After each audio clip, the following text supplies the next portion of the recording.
Hello everyone, welcome back to another vlog. This is Mauzam your fan in China और आज हम बात करने वाले हैं how to find an apartment in China and beside of this I am also gonna show you my apartment which is in Beijing and I will tell you how much rent do I pay for this apartment. और इसके अलावा मैं कुछ इन scams के बारे में भी बात करूंगा। जब आप यहाँ पर एज अ फॉरेनर अपार्टमेंट लेते हैं रेंट पर तो आपको किन बातों का ख्याल रखना चाहिए। So without any wasting of time let's get started. तो चाइना में बेसिकली दो तरीके होते हैं अपार्टमेंट ढूंढने के। पहला तरीका ऑनलाइन का है और दूसरा जो है ऑफलाइन का। तो ऑनलाइन में बेसिकली बहुत सारे ऐप्स बने हुए होते हैं जैसे कि ज़रूम और वीचैट पर भी बहुत सारे जो है मिनी प्रोग्राम्स बने हुए होते हैं। तो आप उनके थ्रू अपने स्पेसिफिक रिक्वायर्ड एरिया के हिसाब से अपार्टमेंट आप अपना ढूंढ सकते हैं। और ऑफलाइन में जैसे हमारे यहाँ एजेंसीज़ बनी हुई होती हैं तो चाइना में भी उस तरह एजेंसीज़ बनी हुई होती हैं। और यहाँ पर जो वेल नोन एजेंसी है उसका नाम है लियनचा, वो ऑल ओवर द चाइना बनी हुई है, आप वहाँ पर भी जा सकते हैं। लेकिन मैं प्रीफर यही करता हूँ ऑनलाइन, क्योंकि ऑफलाइन में बहुत ज़्यादा टाइम कंज्यूमिंग होता है। आपको एजेंसी ढूंढनी पड़ती है, फिर वहाँ जाकर उनको बतानी होती है अपनी रिक्वायरमेंट्स, फिर उस हिसाब से आपको बताते हैं वो हैं या नहीं। फिर इन द एंड आपको पता भी नहीं होता कि वहाँ से मिलेगा या नहीं और उनके पास है या नहीं।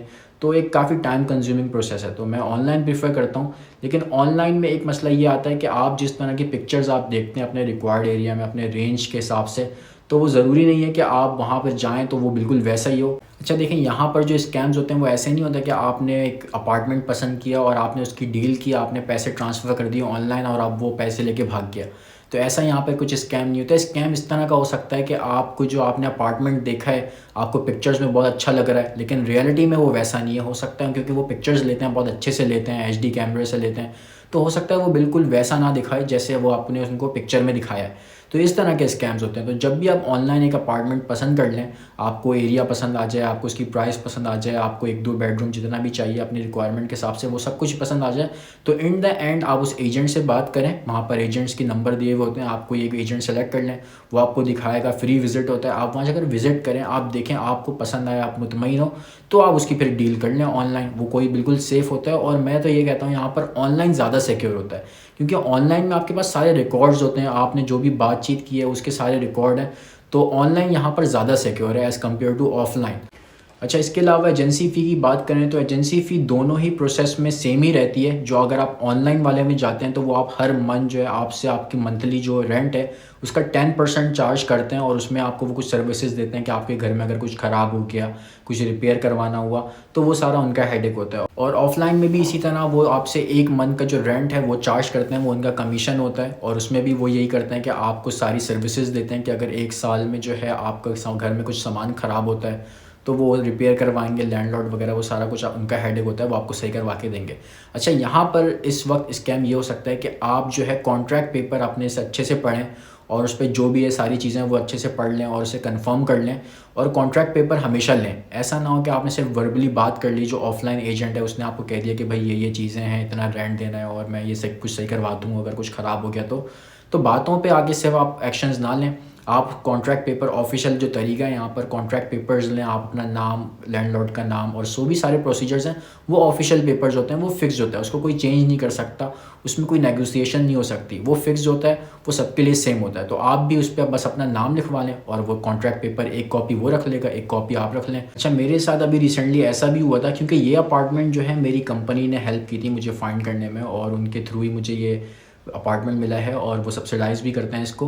तो मेरी रिसेंटली अभी यहाँ पर कुछ मुझे रिपेयर करवाना था, तो मैंने अपने एजेंट से कांटेक्ट किया कि भाई ये मसला है, इसे आके रिपेयर करवा दो।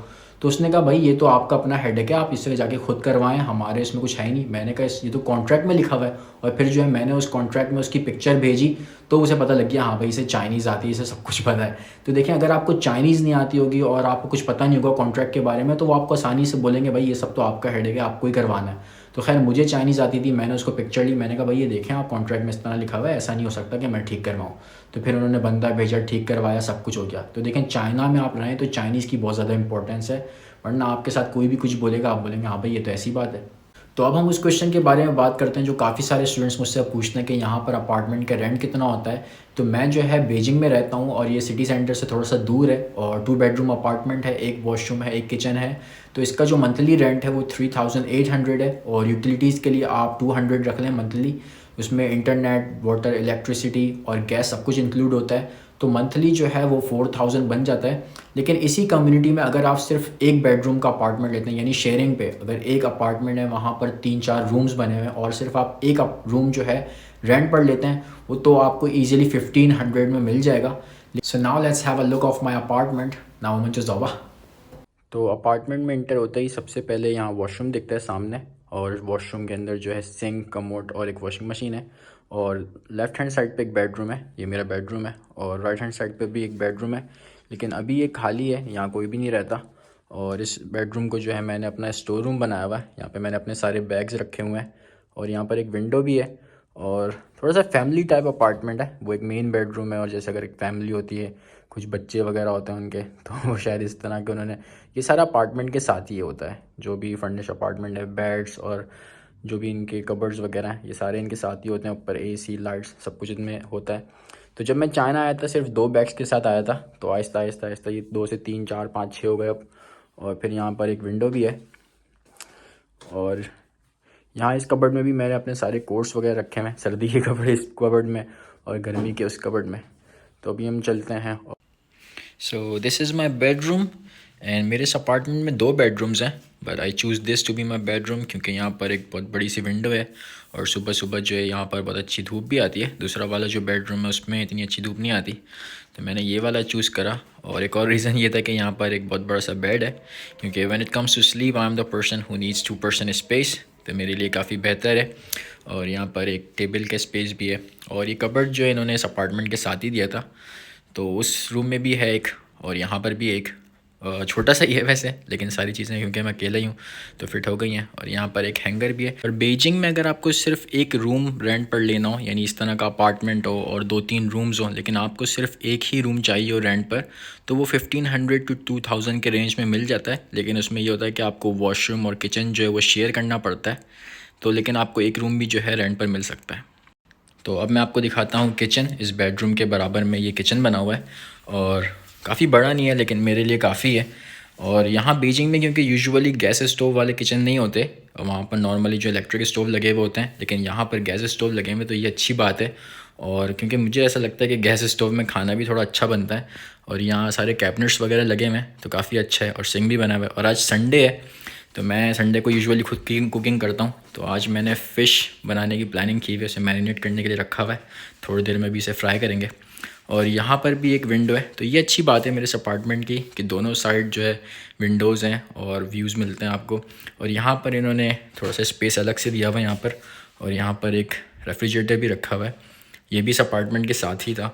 और यहाँ पर भी विंडोज़ हैं, कभी कभार मैं इसे खोल लेता हूँ, लेकिन आजकल क्योंकि यहाँ पर अभी भी थोड़ी थोड़ी सर्दी है, ठंड मौसम है, तो अभी इसे बंद ही रखा हुआ है।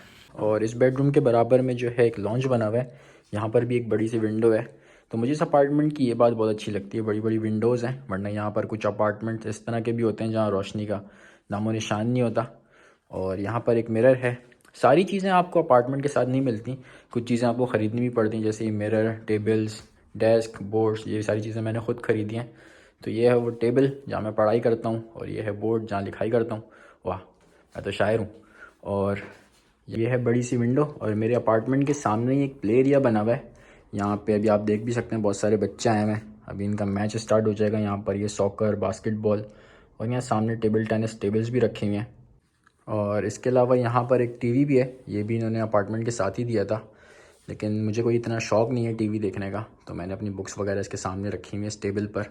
और मुझे पता भी नहीं है चलता है या नहीं, क्योंकि मैंने अभी तक खोला ही नहीं है। तो ये था मेरे अपार्टमेंट का tour. Hope you learn something new from this video अच्छी लगी हो तो इसे लाइक और सब्सक्राइब करें। मिलते हैं नेक्स्ट वीडियो में, तब तक अपना ख्याल रखें। अल्लाह हाफ़िज़।